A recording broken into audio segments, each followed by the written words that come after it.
One does not become enlightened by imagining figures of light, but by making the darkness conscious. Carl Jung, have you ever felt it? That quiet dissonance beneath the clamor of your daily life. A sense of alienation, as if you're a stranger in a world that should feel like home. You might call it loneliness or confusion. But what if this feeling isn't a symptom of your brokenness, but the first whisper of you becoming whole? This isn't a psychological quirk. It's a cosmic phenomenon, an ancient process known as spiritual awakening. It's the journey of the soul, remembering its true nature, unfolding across 5 distinct stages. Let's explore this sacred map together so you can find where you stand. The first stage, the call to question. It doesn't begin with a thunderclap, but with a question that quietly drops into the center of your being. Is this all there is? The life you've built, the goals you've pursued, suddenly they all feel hollow. Ancient wisdom teaches us that this is the soul stirring from a long slumber. It's not that you're rejecting your life, but that your deeper essence is rejecting the illusion. This feeling isn't a sign that you're lost, it's proof that you've been summoned. You're a seed dormant under frost, beginning to feel the faint warmth of a sun you can't yet see. The second stage, the dark night of the soul. This is often the most challenging phase. To find truth, you must first dismantle the lies. This stage is a tearing away. Relationships, careers, and beliefs that no longer resonate with your inner frequency begin to crumble. It feels like a death because it is the death of the persona you constructed to survive. Mystics call it the dark night of the soul. But don't mistake this darkness for an abyss. It's not the absence of light, but a sacred womb where your authentic self will be born. The pain you feel isn't punishment, it's the sound of chains breaking. The emptiness isn't a void, but space being cleared for your inner temple. The third stage, the seeker's dawn. After the desolation, a light appears. At first, just a glimmer, synchronistic event, a profound conversation, a book that finds you. You start to see patterns of the universe winking at you. Your curiosity, once a source of anxiety, now becomes your compass. You voraciously consume knowledge, philosophy, spirituality, esoteric texts, searching for a new language for your new reality. You're not just collecting facts, you're gathering the lost pieces of your soul. Like rivers converging, your consciousness expands, and you realize you're part of a cosmic current flowing through eternity. The fourth stage, the alchemist's fire. Knowledge, if not applied, is merely theory. The fourth stage is where the seeker transforms into the alchemist. You must take the gold of your insights and forge it into the very structure of your being. This is the phase of integration and practice. It's no longer enough to know you're a spiritual being. You must live like one. It means healing your wounds, not just understanding them. It means forgiving, not because others deserve it, but because you deserve peace. It's the quiet, daily labor of tending to your inner garden, pulling out the weeds of old conditioning.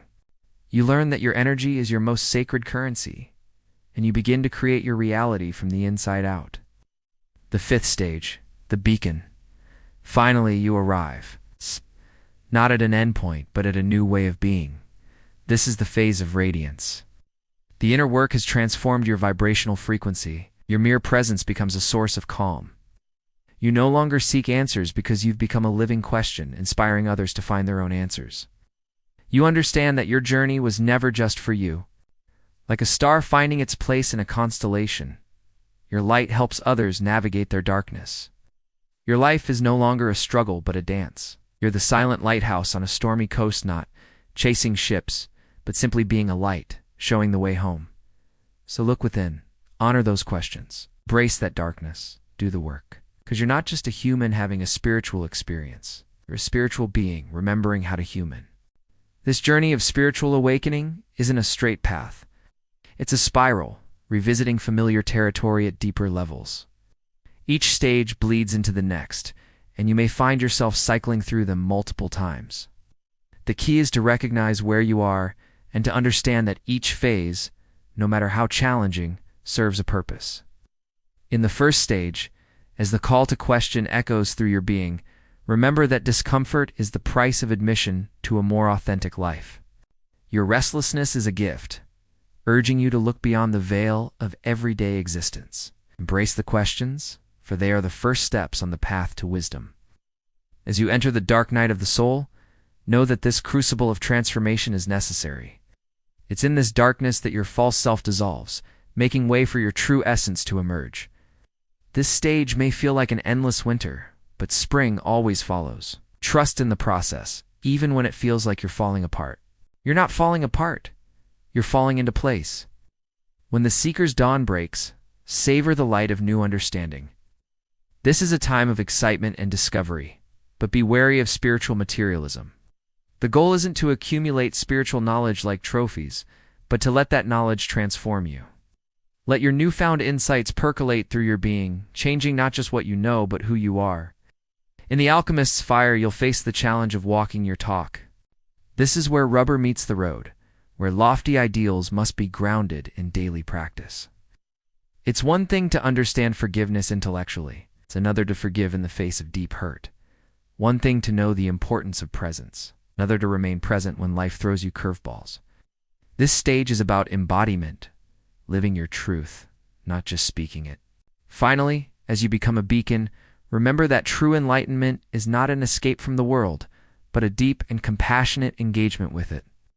Your light isn't meant to blind, but to illuminate. Your peace isn't a retreat from life's challenges, but a steady presence amidst them. You become a living invitation for others to awaken, not through preaching, but through being. Throughout this journey, be gentle with yourself. Spiritual awakening isn't about reaching perfection. It's about embracing your wholeness, shadows and all. It's not about transcending your humanity, but fully inhabiting it with all its messy glory. Remember, too, that this path is deeply personal. While these stages provide a map, your journey will be uniquely yours. Some may linger longer in certain phases, while others may seem to skip steps entirely. There's no right way to awaken. Your path is perfect for you. As you navigate these stages, you'll likely find that awakening isn't a one-time event, but a continuous unfolding. Each cycle brings you closer to your essence, peeling away layers of conditioning to reveal the luminous being you've always been. So, dear seeker, wherever you are on this path, know that you're exactly where you need to be. Whether you're just hearing the first whispers of awakening or standing as a beacon for others, trust the journey. For in the end, spiritual awakening isn't about becoming something new. It's about remembering who you've always been, beneath the noise and distraction of the world. Embrace each stage with its challenges and gifts. For in this cosmic dance of awakening, every step is sacred, every stumble is grace, every moment is an opportunity to come home to yourself.